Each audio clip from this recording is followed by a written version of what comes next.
Howdy, if you've been watching and following along, you also seen my previous videos on the build out of this camper box on my new Mitsubishi Fuso 4x4 that I'm building into an expedition camper. So here we go. Now it's time to bring it home.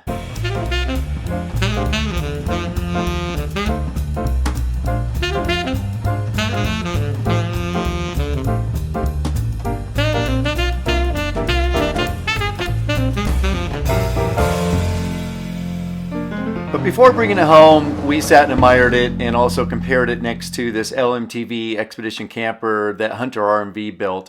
And also on the way home, stopping by an auto parts store to use our code reader to see if we could read the code on the check engine light, which unfortunately was not able to be read. And then getting home, well... Okay, I've got a little bit of an issue in that the top of my truck seems to be a little bit taller than... or not taller than my garage, but barely will fit in my garage. So I'm going to lower my tire pressure down so I can make sure I clearly make it. And this is the benefit we get. Right now we're at about 45.5 inches.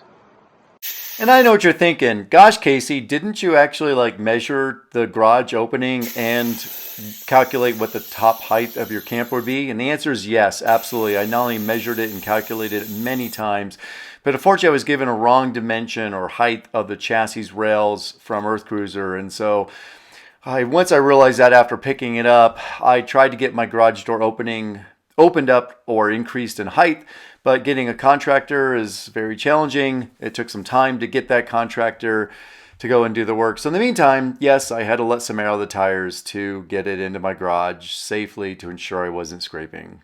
The great news is I was able to get my garage opening actually raised up. The bad news is it cost me thousands of dollars, and it also made a complete mess with the camper construction project underway, and of course took time away from the camper project as well as that money away from the camper project.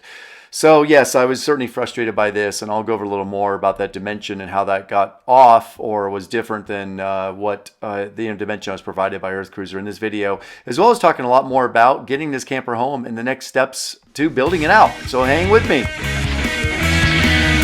Okay, here's the new rig, and as you can see right now, I do have the cab flipped up, just checking some fluids and also figuring out how to run some different things in here. One thing I did have to do in order just to simply get it into my garage, and this was a bit of a surprise, EarthCruiser had told me that the chassis frame was about 40 inches tall, and I think it was like 42 or 3 to the height of this, and it turns out this is actually closer to about 4 feet, so 48 inches. So that measurement was off by, unfortunately, about 5 inches, which completely, of course, throws 5 inches substantial when you have something this tall going into with not a lot of additional room. So that measurement was very different. One thing to note is that the distance from really the top of the leaf spring perch here to about the middle of this bump stop, which is about as far as it go, was about 6.5 inches before the camper body got placed on. Now it's about 6, and so that has compressed some because of the weight of the camper body extrusions, and all of the adhesive sealant, which there was a lot. When we built this to the state that's in right now, I think I'm counting up 34 of the 20-ounce tubes of adhesive sealant. So at 20 ounces a piece, 34 of those, and there's still a little bit left to do. What's left to do here is my squared up departure angle. I have this vertical wall, this short vertical wall, this small little horizontal wall. So those need to be done. Those 3 existing walls need to be put on. You can hear the echo inside the box here, and also you can see the tape lines for on the inside for the awning mount, just to mark it there, as well as also on the outside. This is one thing I recommend because now that this is glued over, you can't see where those are. And also tape lines on the ceiling are for the light or wiring conduits, so I know where to tap into those. You can also see down in the front corners, possibly, a little bit of light poking through. That's where there's a little bit of a gap between the different panels and the extrusions. That happens there, and so that does have to be filled in with some caulk and maybe a little bit of insulation. There's also, of course, all the corner caps that have to go on, and those will add a little bit of extra weight in the glue and so forth for those. The real challenge is that I had to significantly air down the tires in order just to get it into my garage and safely do that. There's not a lot of additional space to spare based on the fact that the measurements I was provided are quite different on the height of the subframe comparatively. So that's a little problematic, but I'm going to air these tires back up. And while it's sitting in here in my garage, I have plenty of headroom while it's inside the garage, and I'll air those up while I'm working on this and getting stuff done. Also, I accounted for, there's another probably pretty key measurement that might help others out, is that the rear sits about 3.5 inches taller than the front, and that is the rear of the camper to the front of the camper. That is all driven by the suspension. This EarthCruiser suspension is very stiff in the rear. That's noticeable when you're driving down the road, but also, of course, with no load on it. Now there's a little bit of load on it. It's compressed, like I said, about 1/2 inch. Still has quite a bit more, I'm sure, compression to go as more load gets on, but that's something to note, is that the front of the frame, or distance from the ground to the rear, is going to be about 3.5 inches. So if you do get a measurement, whether you take that, get it from EarthCruiser, or you take it yourself at EarthCruiser, make sure you also take those measurements really at the front of the chassis frame behind the cab,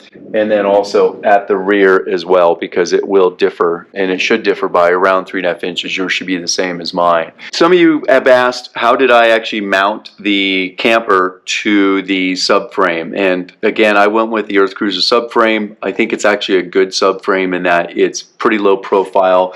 It only adds about 3.5 inches of vertical height from the chassis frame. It's a pretty small gap, about 1 inch between the two here. I like that design. That's nice and low profile. The way that I mounted this is I have up in here, it's hard to see, but it's a 1/4 inch tall or thick hard rubber. It actually has a kind of a weave finish on the top and adhesive backing on the other side. So I adhesively back that all the way to the entire subframe, all the way down the longitudinal rails as well as the cross rails, and as much as I could out into these mounts here. That weave on the top is really doesn't allow anything to really slide around, so it'll keep the box from sliding around. That does make it a little bit harder when placing the floor onto the box and get a position, because you can't just slide it around in position. You have to lift it up. We had, I believe, 8 people when we mounted the floor. The floor is heavy. Don't have a scale to measure it, so I can't give you any exact measurement, but I can just tell you it's heavy. All that steel and everything that's inside there is heavy. I only have actually 5 mounts along the chassis subframe here to the box, so I'm only mounting to 5 of those 7, but I'm going to use all 7 to mount my undermount storage boxes at the bottom of the box here. I like that much better than mounting the chassis rails. I mount the chassis rails. I have not only a lot of things in the way, this is a pretty open one compared to the other side, but there's a lot of things in the way between all these different bolts. It's hard to get into the inside of the rails here from the other side because there's lots of plumbing, cabling, fuel lines, electrical lines, etc. on the other side. So it's hard to really get bolts through, particularly now that you have a camper floor mounted. Even from below, it's tough. You can see this is probably the easier side of the two, and it's actually difficult to get hands up in here, tools up in here. So mounting some kind of angle brackets when you have like things like this are even pinned in here, not even bolts you can remove and reconnect and probably replace with longer bolts. We do because they're mounted to something, and it's very difficult to get in there. But anyways, doing angle mounts coming down off the chassis rails and all that would be tricky. Another way to do this, if you did your own subframe, would be to extend the, what I would call these perches here, these mounts. Really the better thing would probably be to extend these out to here and then have your boxes hanging off those, as well as also have mounts further out.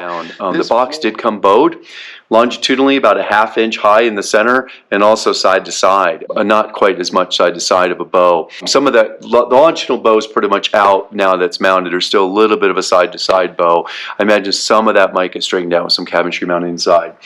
On these perches, so we've got the 1/4 inch rubber, then a cupped washer that's a 2-inch diameter zinc steel cupped washer. That cup is really big, so it sits inside this hole here, because this hole here is about 1.5 inches in diameter. So I didn't want this bolt to slide around, because this is a 1/2 inch bolt here. It could slide around therefore in 1.5 inch hole, 1/2 inch in any direction if it was centered in it. 1/2 inch in any direction is substantial, right? This box therefore could move fore and aft as much as 1 inch if all of them slide forward or backward or just off a little bit. So it's nice there's a little bit extra room there, but not nice to have that much extra room, because it does allow the box slide around. So that texturized finish on the top of this rubber that doesn't really compress will hold this floor in place. But the cup washer also holds it, keeps it very much in place and centered in this hole. Doesn't really allow this to move around. These cup washers I could only get with a 3/8 inch diameter center hole, so I drilled them out to a 1/2 inch to accommodate my 1/2 inch bolts. I went with 1/2 inch bolts because Total Composites suggests a 3/8 inch bolt, but roughly about 12 of them. This subframe mount only has 10 mounts. So I went with 1/2 inch. There's a lot more shear strength, and also because I felt confident that the alignment was good where between the floor and the subframe mounts. I checked it. EarthCruiser did get that nailed. The measurements I provided were down to 1/1000th of an inch, and everything was accurate, so that's good. I've got 1/2 inch bolts going in. These are zinc chromite grade 8 bolts going into all these 10 subframe mounts into the steel. They're 2 inches long. Total Composites suggests 1.25 inches to make sure on top, from the bottom of the box to up into it. I went with 2 inch long bolts because I've got the 1/4 inch rubber. Then I have this little cupped washer, a 1/4 inch aluminum plate here. This 1/4 inch aluminum plate, and that is cut to length to match each one of these plates, each one of these subframe mounts. Each one of these subframe mounts is slightly different in their length. They're all about almost exactly the same, but some have a little bit of a different curve or weld in the corners that affect the length of this. So each one of these is for the most part the same, but ever so slightly different. And this is to prevent, because this bolt has a hole in the middle here, just sized for a bolt, now this box cannot slide fore aft because it is captive within this perch. That way, if I get in an accident or slam the brakes really hard or hit a tree with a little bit of speed or force or something, this box cannot move forward. Obviously, it's going to be hard to make it move backwards, but that's one. It's locked in now fore and aft. It's pretty much locked in side to side with this cupped washer, and also because this hole here is only diameter of the bolt, and so it's really, this piece really can't move. And then another washer, of course, underneath on the bolt head, just make sure I could spin freely in there. These were torqued down, and you can see even marked. That mark's a little easier to see to make sure if there's any movement. I'll retorque these over time. It was hard to drill these. We started with like a 1/4 inch bit, worked up like a 5/16 to 3/8, and eventually the bit sized for a 1/2 inch tap, which is just under a 1/2 inch hole. Drilling this is hard. It will dull your bit. So we had 3 people with 3 drills drilling. Still took us probably an hour and a half to drill all the holes out, starting with the smaller bits, working our way up.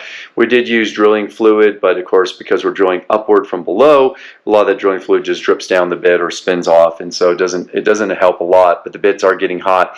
They're really getting abraded from the fiberglass reinforced tubular section that's within the floor. Not so much by the steel, but the steel is hard steel, and so all those things are abrading those bits down. But really, that fiberglass, realize fiberglass is, you know, glass, and it's made of silica, and silica is one of the hardest materials on earth, so it is very abrasive to drill bits. So have extra bits, have extra batteries or extra drills, and people drilling, because it is tiring when you're pushing from below up.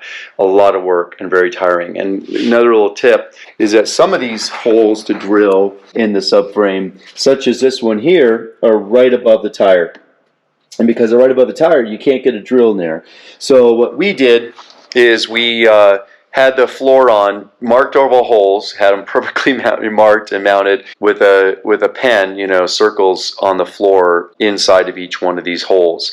So we had those marked, and then we went and started drilling in the center of those. Where we couldn't drill because of where they got lined up with the tire or something else that was in the way down here, like even down here with this spring perch in the fuel tank, really hard to get any drill in here at all. So what we did is then, now that we had all the holes marked on the floor, we went ahead and started drilling the ones we could, and then we picked up the floor and basically rotated it about 30 degrees or so that, you know, off the subframe, so that we could get to those other holes. The other way too is we did this as well, and for one of them, you just pick up the floor and move it about a foot or so off to one side, and then we had literally somebody sitting on the other side to counterbalance it to make sure as we're pushing up and drilling where we could access holes, we weren't, you know, tipping the floor over, and so we kept it stable on the subframe. So it takes time. It probably took 8 of us to lift up this roughly 800-pound floor, to pick it up and move it, set it in position, and it probably took us about We spent about 6 hours total with 8 people, but really didn't take all 8 people most of the time. It was really lifting it up. The 8 people needed to lift it up, put it in position. Then it was about a matter of marking the holes, picking up, moving it out again to drill the holes, get them drilled. And that took time because I said 3 people working a drill and working consecutively from a smaller bit up to a larger bit. That time to do all that. Then go around and tap them all. We tapped them by hand to make sure we didn't have any bit that got broken inside. We could go real easy by the hand tap and just like back it back out and then go back in again. So it takes some time, but that was about six hours to do all that. It would have been really tough to lift this floor with only 6 people. So my recommendation is really try to have at least 6 people. Add glue and adhesive into here and seal up this whole space here. Once I pull the wires through, really capture all that and make sure that all that's sealed up and so forth.